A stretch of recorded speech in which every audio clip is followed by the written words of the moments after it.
तो विकसित कृषि संकल्प अभियान है, तो आज उसमें मुझको बोलने का मौका मिल रहा है। Very thankful. और मैं आपसे कहते सोचा था कि वो थोड़ा ज़्यादा होगा बोल के, बिकॉज आज का इसलिए इम्पोर्टेंट है क्योंकि एक साथ एक मंच में एक ग्रुप के अंदर में 4 डिपार्टमेंट बैठा हुआ है, 4 एचओडीज बैठा हुआ है, अपने स्किल्स के बारे में बता रहे हैं, कुछ भी चीज़ें को आपको डिसिमिनेट कर रहे बता रहा है। तो एक के पास जाने से जब एक साथ में सब सभी जब रहता है, विशेष को हम लोग दूर दूर तक पहुँचा सकते हैं। तो आज का ये जो प्रोग्राम है उसके बारे में मैं ज़्यादा जाऊँगा नहीं, क्योंकि ऑलरेडी हमारा पहले स्पीकर काफ़ी डिटेल में डिस्कशन कर चुका है। मैं सीधा आता हूँ मेरा अपना डिपार्टमेंट के बारे में। तो मैं हिंदी में अपना स्पीच दे रहा हूँ। अगर जो लोग हिंदी नहीं जानते हैं और थोड़ा सा आप लोग उन लोगों को जो माता पिता जो आया है वो लोग आप लोग आदि में हमसे भी बाद में ट्रांसलेट कर दीजिए। पहले तो मैं बताना चाहता हूँ कि जो हम लोग का फिशरीज, जो हम लोग मत्स्य पालन, जो मत्स्य विभाग है, इसको इंडिया में सनराइज सेक्टर बोलते हैं। सनराइज सेक्टर क्यों बोलते हैं? ये अभी ऐसा डिपार्टमेंट है जो एमओ ऑल डिपार्टमेंट सबसे चौथा और सबसे अभी जो बोलते हैं कि नया एज कम्पेयर टू बाकी डिपार्टमेंट, ये अभी उभर रहा है, इसलिए इसको सनराइज सेक्टर बोलते हैं। इसमें बहुत पोटेंशियल है, बहुत कुछ करने का है, लेकिन आज तक वो उतना वहाँ तक पीक तक नहीं पहुँचा है, तो इसको सनराइज सेक्टर कहता है। और पूरा हम लोग का इंडिया में अराउंड 28 मिलियन फिशर्स, मतलब 2.8 लाख का फिशर्स होने से आपका मछुआरा भी है, आपका जो अभी हम लोग का जो ये जो फिश फार्मर लोग है, जो इवन मछली बिक्री कर रहा है, जो भी आदमी जो फिशरीज ले लेते हैं, उसको डायरेक्टली और इनडायरेक्टली इतना आदमी को पूरा देश भर में वो उसका ऑक्यूपेशन को लेके डायरेक्टली बेनिफिट या इनडायरेक्टली बेनिफिट मिलता है। और ये भी बताना चाहता हूँ मैं कि Bharat, India is the second largest producer दुनिया भर में। इंडिया सेकेंड लार्जेस्ट प्रोड्यूसर है मछली प्रोडक्शन में, जो ऑलमोस्ट 8% होता है पूरा दुनिया का। जितना दुनिया में मछली प्रोडक्शन है उसमें से इंडिया सेकेंड में स्टेज करता है। और आपका जो एक्वाकल्चर जो होता है, एक्वाकल्चर है जो हम लोग जो पुखरी पाल रहे हैं, मछली पाल रहे हैं, इसमें भी सेकेंड नंबर में है। थर्ड नंबर में जो समुद्र का जो मछली पकड़ना, जो प्रोडक्शन करना, वो थर्ड नंबर में। इससे आपको मालूम हो सकता है कि फिशरीज हम लोग का देश में कितना कॉन्ट्रीब्यूशन दे रहा है। और साथ ही साथ आप लोगों को मैं ये बताना चाहता हूँ कि पहले fisheries department and veterinary department एक ही डिपार्टमेंट के अंदर में आता है, जो है ministry of agriculture and farmer welfare. लेकिन ये सेक्टर को इम्पोर्टेंस देते हुए 2019 31 मई को भारत सरकार ने एक अलग से मिनिस्ट्री निकाल दिया है, ministry of fisheries, animal husbandry and diary. अभी फिशरीज और वेटरनरी का एक अलग डिपार्टमेंट है जो एग्रीकल्चर से निकल के अभी एक अलग डिपार्टमेंट बन गया है, क्योंकि इसका इम्पोर्टेंस है, इसको आगे बढ़ाना है, और इसलिए मिनिस्ट्री में एक अलग मिनिस्ट्री निकल गया है। तो चलो अभी मैं आप लोगों को थोड़ा सा स्कीम का बारे में बताता हूँ। जैसा बोला है 2 प्रकार का स्कीम है। एक हो गया सेंट्रल स्पॉन्सर स्कीम, दूसरा हो गया जो स्टेट स्पॉन्सर स्कीम हो गया। तो नंबर 1 में है जो सेंट्रल स्पॉन्सर स्कीम, जो हम लोग का जो गवर्नमेंट ऑफ इंडिया का देता है, वो है प्रधानमंत्री मत्स्य संपदा योजना। ज़्यादातर जितना भी मेरा किसान दोस्त लोग है, वो लोग आज की तारीख में जो लोग बिक्री कर रहा है, जो फिश पॉन्ड बना चुका है, बना हुआ है, ज़्यादातर वो लोग इसी स्कीम के अंदर में वो लोग को लाभ मिला है पुखरी बनाने का। और ये आपको मैं ये भी बताना चाहता हूँ कि जब हम लोग फिशरीज बोलते हैं, ये सिर्फ पुखरी में कंफर्म नहीं है। आदमी सिर्फ सोचते हैं मत्स्य विभाग बोलने से आप सिर्फ पुखरी बनाते रहो, इसके अंदर में भी बहुत सारे कंपोनेंट हैं, लेकिन मैं सभी का अंदर में जाऊँगा नहीं। तो कुछ चीज़ें जो मैं आप लोगों के सामने में रखना चाहता था उसको मैं रखूँगा। तो PMFSY में भी सेम पैटर्न है आपका 60 and 40, जो आपका 60% आपका सब्सिडी होता है और 40% आपका बेनिफिट कॉन्ट्रीब्यूशन है। तो डिसाइड आपका पुखरी पालना कुछ रेस अभी कोई अपर शहर में 2-3 जगह में हम लोगों ने रेस भी टेकअप किया है, जो पानी देंगे ऐसा लंबा होता है, तो उसका भी अभी हम शुरुआत कर चुका है और अच्छा रिस्पॉन्स भी आ रहा है।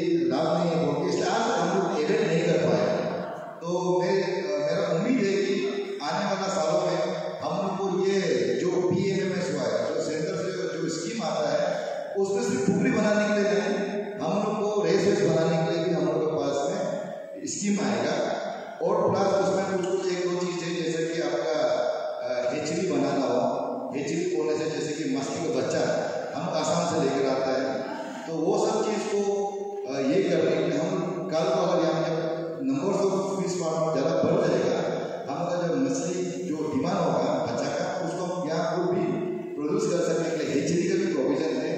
और ये और बहुत सारे प्रोविजन है, लेकिन उसमें से कुछ इंपोर्टेंट को बता रहा हूँ।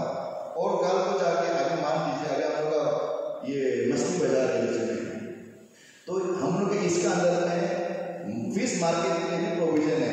जो बेनिफिशियरी के वो लोग के फिश क्योस बोलते हैं, उसको छोटा सा एक घर रहता है, उसको वहाँ में आप मछली बिक्री कर सकने का वैसा भी प्रोविजन होता है। लेकिन पहले आपको मछली पैदा करना पड़ेगा, तब जाके बाद में आपका ये मछली का वो बोलना वो बाद में आएगा। अच्छा, सेकेंड में है और इसका अगर आपको डिटेल चाहिए बोलने से आपको www.nfdb.gov.in में आप लॉगिन कर सकता है इंटरनेट से, या फिर PMMSY गाइडलाइन पॉलिसी में आपको मिल जाएगा। बहुत लंबा है, 300 पेज का गाइडलाइन है। सेकेंड में PMMSY का अंदर और एक सब कंपोनेंट है, उसको बोलता है प्रधानमंत्री मत्स्य किसान समृद्धि सहाय योजना, PMMKSSY। अच्छा, इसका क्या इंपोर्टेंस है? इसका इंपोर्टेंस ये है कि भारत सरकार ने ये सोचा है कि अभी हम लोग का फिश फार्मर बोलिए, वहाँ का मछुआरा बोलिए, सब अनऑर्गेनाइज है, कोई सिस्टमेटिक में नहीं है। तो उसको सिस्टमेटिक में लाने के लिए अभी पूरा रजिस्ट्रेशन इसी टाइप में करने के लिए कर रहे हैं। आपको ऑनलाइन में जाके आप रजिस्टर करेंगे तो रजिस्टर करके आपको एक नंबर यूनिक आई कोड मिलेगा आपका फिश फार्मर का, और वो आई कोड को उससे आप जाके आप ये कर सकते हैं कि आपको इसी स्कीम के अंदर में कुछ चीज़ आप अवेल कर सकते हैं।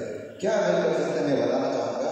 जैसे कि आप जब इसको आप पहले रजिस्टर करेगा, इसका एक प्रोसेस होता है, आप खुद से भी ऑनलाइन रजिस्ट्रेशन कर सकते हैं या डिपार्टमेंट में आएगा।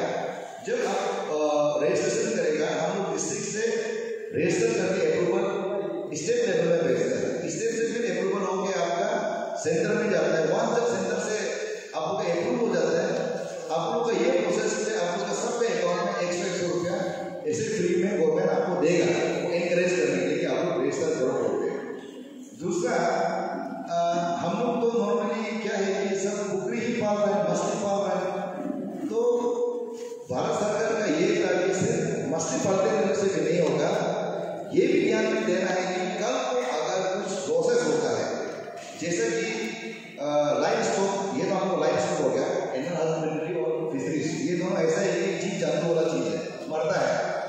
तो उस चीज को डैमेज को रुकाने के लिए इंश्योरेंस का एक पॉलिसी निकला है, लाइव स्टॉक का इंश्योरेंस। मतलब ये हम लोग फिशरीज से भी है।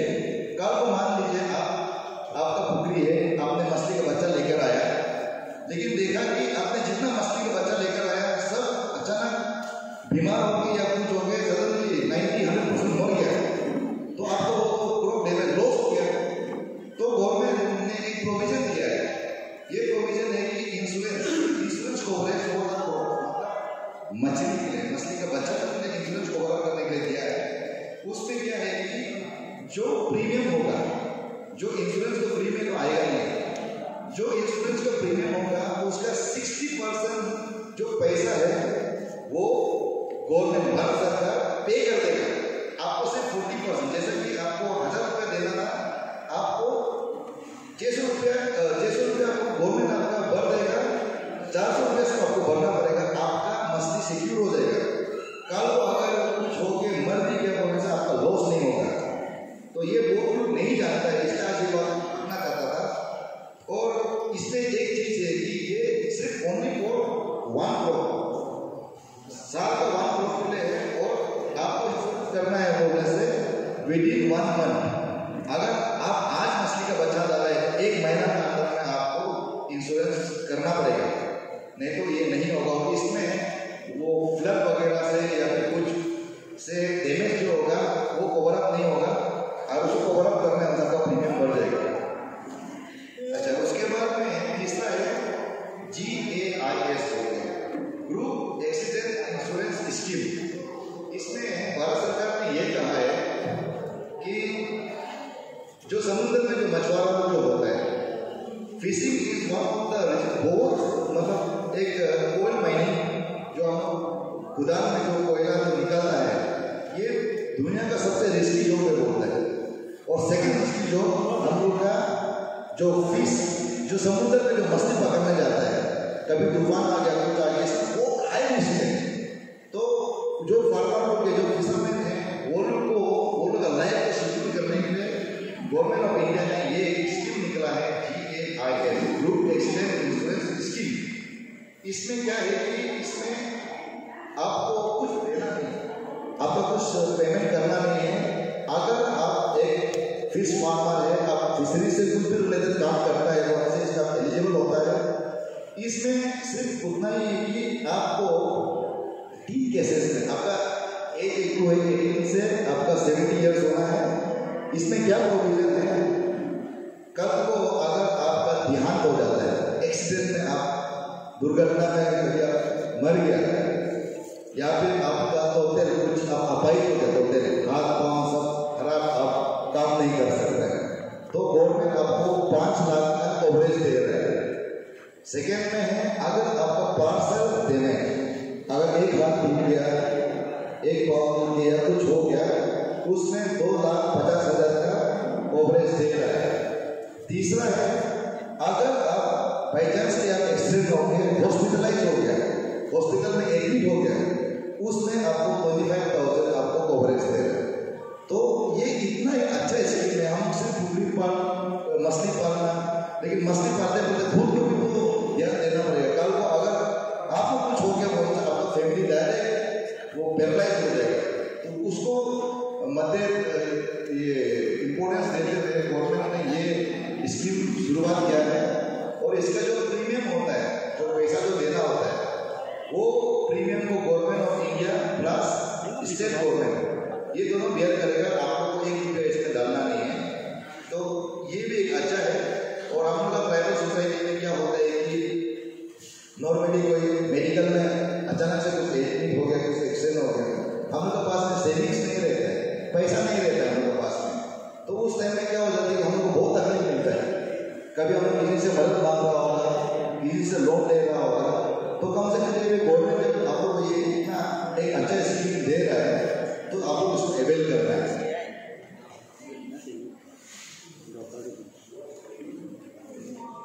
फोर्थ में एक FIDF होते हैं, fishery and aquaculture infrastructure development fund. इसमें गवर्नमेंट ऑफ इंडिया ने 7,522.4 करोड़ का पैसा रखा था, लेकिन क्या हो गया कि आदमी लोगों को अवेयरनेस नहीं हो गया, वो लोग ये स्कीम आज तक अवेल भी नहीं कर पाया। ये बेसिकली ये एक्चुअली बोलने से ये क्या स्कीम है, ये एक लोन ही है, एक लोन का ही स्कीम है। कल को सब्सिडी, जैसे हम सब्सिडी स्कीम कर रहे हैं, उस टाइम में ये स्कीम क्या है कि आपको कुछ बड़ा प्रोजेक्ट लेना है जिसमें बहुत ह्यूज अमाउंट लगेगा, 50 लाख, 1 करोड़, 2 करोड़, क्योंकि हम लोग जो नॉर्मल स्कीम है, छोटा छोटा स्कीम हम उतना देता नहीं है। तो गवर्नमेंट ने FIDF को रखा है, इसलिए कल को अगर इंटरेस्ट है, कोई बड़ा प्रोजेक्ट को लेना चाहता है और उसके पास में पैसा नहीं है, लेकिन वो लोन, क्योंकि लोन भी तो इतना आसान से मिलता नहीं है, तो ये एक ऐसा स्कीम है कि जहाँ में आपको गवर्नमेंट आपको सपोर्ट करेगा, जो आपको प्रोजेक्ट को है उसका 80% तक का अमाउंट को आपको लोन देने में आपको मदद करेगा।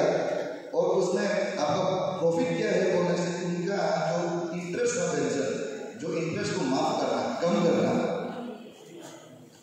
3% तक वो लोग गवर्नमेंट जो इंटरेस्ट जो लगेगा 3% को गवर्नमेंट दे देगा उसकी तरफ से। जैसे कि अगर मान लो आपका इंटरेस्ट 7% था एक साल में, तो गवर्नमेंट को 3% को गवर्नमेंट भर देगा आपको सिर्फ 4% का इंटरेस्ट भरना होगा। तो ये भी एक अच्छा एक स्कीम है, जिससे आप लोग कुछ बड़ा कुछ टेकअप करना चाहता है, कौन अगर नहीं मिल रहा है वो से गवर्नमेंट ने रखा हुआ है। और लास्ट एक सेंट्रल स्पॉन्सर स्कीम का KCC, किसान क्रेडिट कार्ड। ये किसान क्रेडिट कार्ड जो है ये भी बहुत इम्पोर्टेंट है। ये पहले एग्रीकल्चर डिपार्टमेंट में दिया जाता था, तो गवर्नमेंट ने अभी ये KCC की फैसिलिटी फिशरीज और एनिमल हस्बेंड्री में भी दे दिया है। तो जो पशुपालन कर रहे हैं, जो मत्स्य पालन कर रहे हैं, वो लोग भी KCC को अवेल कर सकता है। तो एक शॉर्ट में बताना चाहूँगा केसीसी का क्या है, इसमें क्या इम्पोर्टेंस है। केसीसी में पहले आपका ये था कि जैसे कि हम लोग अभी मान लीजिए आपने पुकरी बनाया, पुकरी बना के आपने मछली बचा करता, दाना करता, कभी कभार क्या होता है कि आपके पास पैसा नहीं होता है, तो गवर्नमेंट आपको केसीसी की तरफ से एक तरफ से वो मदद कर रहा है कि आपको जो इनपुट्स खरीदना है, जो मछली का बच्चा जो खरीदना है, दाना खरीदना है, जो भी रनिंग को जो खरीदना है, उसको खरीदने के लिए गवर्नमेंट आपको केसीसी का थ्रू मदद कर रहा है। आपको कैसा मदद है बोलने से, आज के तारीख में पहले 1,60,000 तक आपका कोलेटरल फ्री, मतलब आपको सिक्योरिटी नहीं चाहिए। नहीं तो जब भी आप लोन में जाते हैं नॉर्मली आपको बोलते हैं कि आपको सिक्योरिटी देना पड़ेगा, कोई गवर्नमेंट एम्प्लॉय को लेकर आओ या फिर कुछ सिक्योरिटी देना पड़ता है। तो ये बहुत तकलीफ होता था। बोलते गवर्नमेंट ऑफ इंडिया ने 1 जून 2025 ये साल का एक तारीख जनवरी का उसने ये कोलेटरल लिमिट को बढ़ा दिया। इसको बढ़ा के 1.6 से लेकर 2 लाख तक अभी आपको ग्रांटर नहीं चाहिए होगा। ये आपका गवर्नमेंट का इवन आरबीआई का भी इंस्ट्रक्शन दिया हुआ है, और उसमें आपका ये है कि जो इंटरेस्ट लगता है, अगर आपको प्राइवेट से लोन लेगा तो महीना में इंटरेस्ट लगता है, ये तो आपका साल में 7% का इंटरेस्ट, और ये भी डिपेंड करता है। अभी हम जैसे रफली बोल रहे हैं 7% का इंटरेस्ट आप लोग को लोन दे रहा है, लोन जो दे रहा है, और इसके ऊपर में आपको ये जो गवर्नमेंट है जो इंटरेस्ट सबवेंशन जो दे रहा है वो 1.5 का है। जो 1.5 का जो इंटरेस्ट है लोन आपका गवर्नमेंट आपको बदले में इंटरेस्ट को पेमेंट कर देगा। और अगर आप लोग सही टाइम में वफादारी दिखाते हुए अगर पैसा को रीपेमेंट कर दिया तो आपको अनदर 3% का आपको लोन का जो इंटरेस्ट है वो गवर्नमेंट जो भर देगा। लेकिन आपको सिर्फ 4% का इंटरेस्ट देना होगा एक साल में। आप सोचो, हाँ 4% 1 ईयर में, इतना कम परसेंट में कोई इंटरेस्ट देता नहीं है। तो इसको अगर मिसयूज नहीं करके आप सही ढंग से यूज करेगा आप लोग के लिए बहुत बेनिफिट है। तो इसको हम बताना था। और ये स्टेट गवर्नमेंट में तो जैसे सर लोगों ने कहा है कि आत्मनिर्भर मत्स्य पालन जो है वो हम लोग का में भी है, बाकी में भी है। तो बाकी तो सेम है 45 10%, 45 बेनिफिशियरी कंट्रीब्यूशन, 45 आपका ये लोन है, 10% आपका होता है ओन कंट्रीब्यूशन। इसके बाद और एक है, इस बार से स्टेट गवर्नमेंट ने एक ट्रेनिंग प्रोग्राम बजट अनाउंसमेंट में किया था जिसको बोलता है केएसडीएम यंग। शायद आज एक को आया था जो केएसडीएम यंग को अटेंड किया है कि गवर्नमेंट का ये था कि सिर्फ स्कीम देने से भी नहीं होता है, कम से कम उसको कैसा करना है, जो अनएम्प्लॉयड यूथ है उनको कैसा करके सही तरीका से वो कल्चर जो कर रहे हैं उसको सिखाने के लिए वो 30 डेज की ट्रेनिंग के लिए वो एक प्रोग्राम बना के रखा है। तो देखिए वो आके वहाँ में ट्रेनिंग करेगा, ट्रेनिंग करके तब जाके उसको स्कीम को अच्छा से इम्प्लीमेंट करेगा। ये रहा मेरा स्कीम के बारे में, बहुत लंबा हो गया फिर भी, लेकिन आप थोड़ा टाइम दे रहे हैं क्योंकि बार बार मौका नहीं मिलता है। आज जितना हम अपनी तरफ से बोलना था, क्योंकि बाकी गेम्स में आपसे पहुँच भी नहीं पाएगा होगा, कुछ में अटेंड करेगा जरूर। और लास्ट एक एनालिसिस आपको सामने में रखना चाहता है। एनालिसिस क्या है, ये स्कीम से अभी हट के बात कर रहे हैं। मैंने यहाँ में एनालाइज किया है अपर सैंड डिस्ट्रिक्ट में। अपर सैंड डिस्ट्रिक्ट में मैंने क्या एनालाइज किया है कि यहाँ में हम लोग का स्टेट का बाहर से कितना मछलियाँ है उसको एनालाइज करके देखा। तो मेरे एनालिसिस में ये आया है कि आपका एक साल में हम लोग 3,50,00,000 का आसपास में हम लोग पर एनम, एक साल में हम लोग मछली आसाम से बोलो, ये क्या होता है ईसियाम से बोलो, अपर शाम को चलते बाहर से इतना का एक साल में प्राप्त हो रहा है। ये ग्राफ मेरा एनालिसिस निकला है। टूटी ये क्यों मारिया ये क्यों जही सब हम अपना एनालिसिस कर रहा था, सर्वे भी किया है। तो इसमें हम आपको से ये बोलना चाहता है, जब ये 3,50,00,000 जो है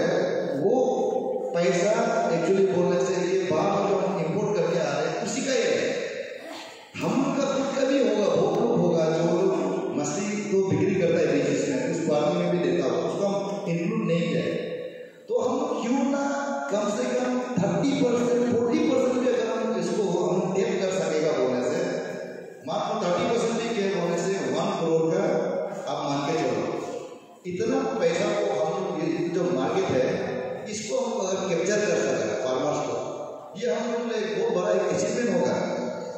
पैसा बाहर नहीं जाएगा, पैसा आप लोग के पास ही रहेगा।